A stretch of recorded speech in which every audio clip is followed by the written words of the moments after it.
Hello friends, मेरा नाम शिवम है। इस वीडियो में हम देखेंगे कि एरे क्या है और उसे कैसे यूज़ करते हैं जावा के अंदर। एरे सुन के मन में जो पहला सवाल आता है वो है एरे क्या है। So basically array group of same data type है। जैसे कि इंटीजर का एरे बन सकता है, फ्लोट का एरे बन सकता है, बुलियन का एरे बन सकता है। ऐसे ही सारे बेसिक डेटा टाइप्स के एरे बन सकते हैं। पर ऐसा नहीं हो सकता कि मैंने एक एरे बनाया है जिसका डेटा टाइप है इंटीजर और फ्लोट।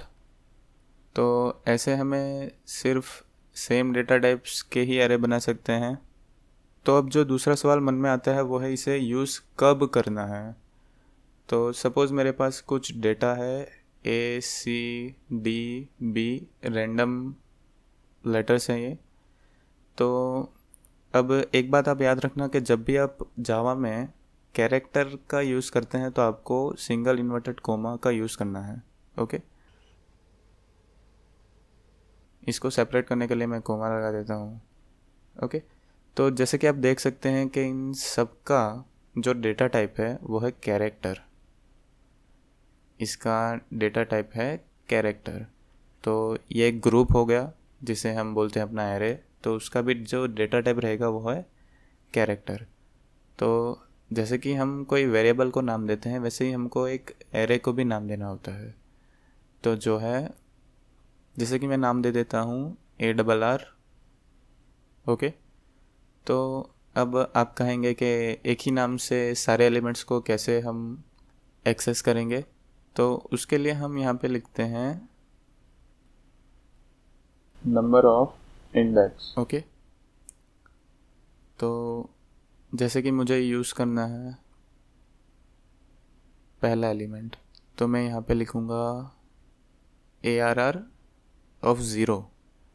तो ये जो मुझे वैल्यू देगा वो देगा A। ओके,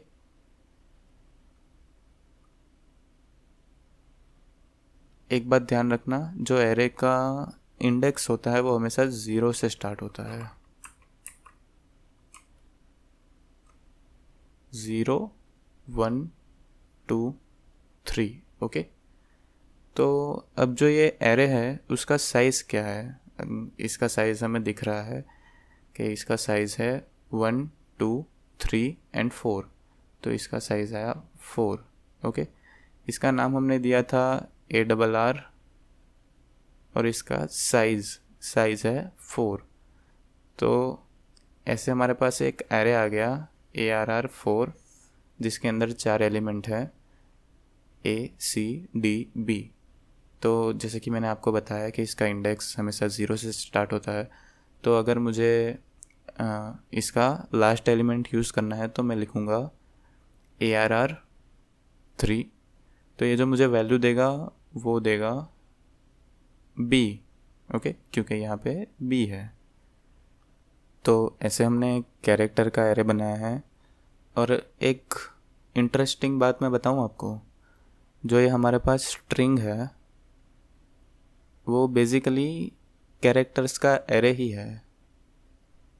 जावा में हमारे पास स्ट्रिंग एक डेटा टाइप है या हम उसे डेटा टाइप की तरह यूज़ करते हैं। पर बाकी सारी लैंग्वेज हैं, जैसे कि C लैंग्वेज हो गया, उसमें स्ट्रिंग नाम की कोई चीज़ ही नहीं है। अगर आपको स्ट्रिंग बनानी है तो आपको कैरेक्टर का एरे ही यूज़ करना पड़ेगा। यहाँ पे हमें बाय डिफ़ॉल्ट स्ट्रिंग एक डेटा टाइप की तरह मिल चुका है जावा में। फिर भी हमें कभी कभी कैरेक्टर के एरे की ज़रूरत पड़ती है। तो जब भी कोई एरे आता है तो उसकी हमेशा 3 बात काफ़ी इम्पोर्टेंट होती है। पहली बात है साइज़, इंडेक्स और उसका नेम। ओके, अगर ये 3 चीज़ें है तो आप एरे को एक्सेस कर सकते हैं। ओके, तो हमें कुछ बातें याद रखनी है, उसे हम लिख देते हैं एक जगह पे।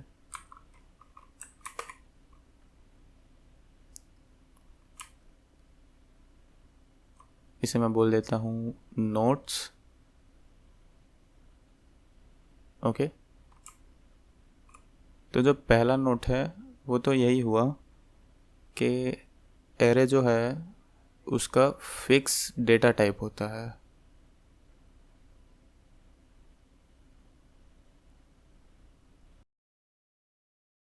जैसे कि मैंने आपको पहले बताया है कि एरे जो होता है वो बन सकता है इंटीजर का एरे, फ्लोट का एरे, पर वो इंटीजर और फ्लोट दोनों का एरे नहीं बन सकता।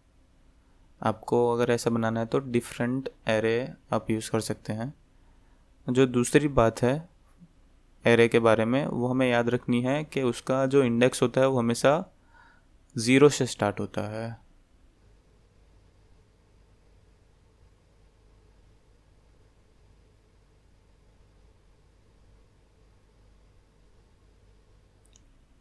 जो तीसरी बात है वो है इसकी साइज़ जो होती है वो भी डेटा टाइप्स की तरह से फिक्स होती है। जैसे कि मुझे एक एरे बनाना है जिसकी साइज़ है 10, तो ये एरे मैंने बनाता हूँ। एरे इसकी साइज़ 10 है तो मैं 10 लिखूंगा। एक बात याद रखना, जब आप एरे क्रिएट कर रहे हैं तो उसके अंदर आप साइज लिखेंगे, और जब आप एरे को यूज़ कर रहे हैं तो आप उसका इंडेक्स लिखेंगे। यहाँ पे इंडेक्स और यहाँ पे साइज। ओके। तो अब हमने ये तो देख लिया है कि एरे होता क्या है। अब देखते हैं कि उसे यूज़ कैसे करते हैं। तो अब मैं इंटेलिजे खोल देता हूँ। एरे सीखने से पहले मैं आपको स्कैनर याद दिलाना चाहता हूँ। अगर आपने वीडियो नहीं देखी है तो आई बटन पर क्लिक कर सकते हैं। तो स्कैनर यूज़ करने के लिए हम लिखते थे स्कैनर, फिर यहाँ पे हम कोई भी नाम लिखते थे, पर जैसे कि कुछ भी XYZ, पर आसानी के लिए हम यहाँ पे स्कैनर ही लिखते थे स्मॉल में। ओके। और फिर हम इक्वल टू के बाद में न्यू स्कैनर लिखते थे, और इसके अंदर हम लिखते थे सिस्टम डॉट इन। ओके, फिर सेमीकोलन।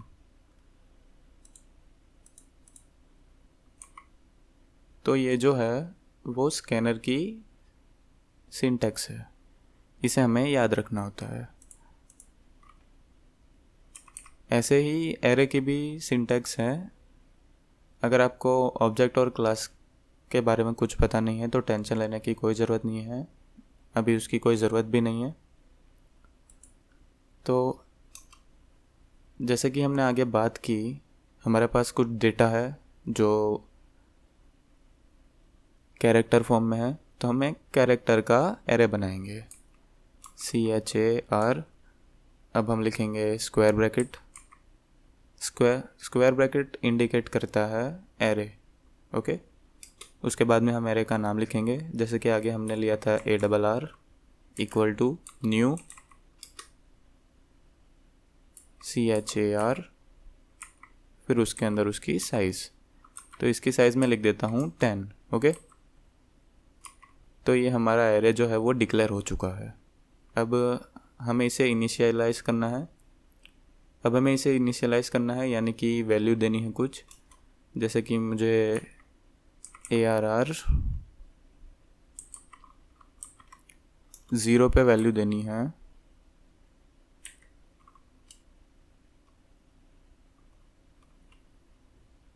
A। ओके। और फिर सेमीकोलन। तो जैसे कि आप देख सकते हैं कि A रेड हो चुका है, यानी कि कुछ एरर है। तो ये सिंपली आपको जब भी जावा में कोई कैरेक्टर यूज़ करना हो तो आपको सिंगल इन्वर्टेड कोमा लिखना है, तो जावा को पता चल जाता है कि ये कैरेक्टर है। ओके। अगर आपके पास स्ट्रिंग है तो आप डबल इन्वर्टेड कोमा यूज़ कर सकते हैं। तो ऐसे में आगे भी थोड़े एलिमेंट्स डाल देता हूँ। Ctrl+C, control we. ओके, यहाँ पे मैं लिख देता हूँ 1, यहाँ पे 2, यहाँ पे 3। ओके, मैं इसकी वैल्यू को चेंज कर देता हूँ। कैरेक्टर में हम नंबर भी डाल सकते हैं, लेकिन सिर्फ एक ही नंबर। ओके, क्योंकि स्ट्रिंग तो है नहीं है, और स्ट्रिंग जो होता है वो कैरेक्टर का ही एरे होता है। बी लिख देता हूँ मैं, और आप रिपीट भी कर सकते हैं। ओके, अब मुझे समझ लो कि इसमें से किसी को भी प्रिंट कराना है, तो मैं लिखता हूँ SOUT system.out.println, और इसके अंदर मैं लिख देता हूँ array0 ARR0, और फिर मैं इसे रन कर देता हूँ।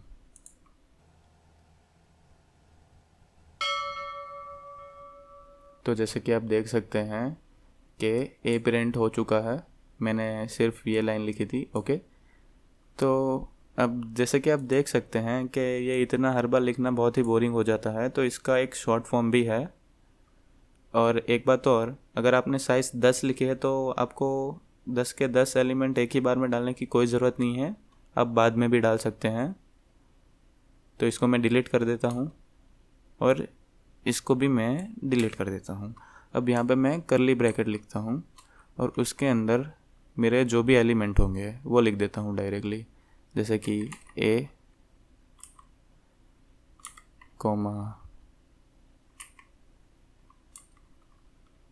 N, C। तो जैसे कि आप देख सकते हैं मैंने 3 एलिमेंट डाल दिए हैं। अब जैसे अगर आप ये यूज़ करते हैं तो आपको साइज़ लिखने की कोई ज़रूरत नहीं है, जावा ऑटोमेटिकली ही साइज़ का पता लगा लेता है कि साइज़ 3 है। अब मैं वापस यहाँ पे प्रिंट कराता हूँ,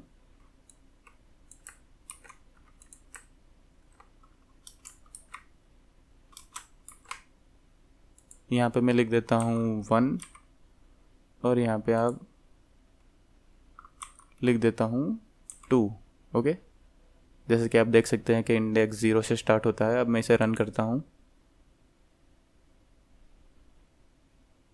तो ANC, जैसे कि आप देख सकते हैं कि हमारा आउटपुट आ चुका है। तो ऐसे ही हम एरे यूज़ कर सकते हैं जावा के अंदर। आशा करता हूँ कि आपको समझ में आ चुका होगा।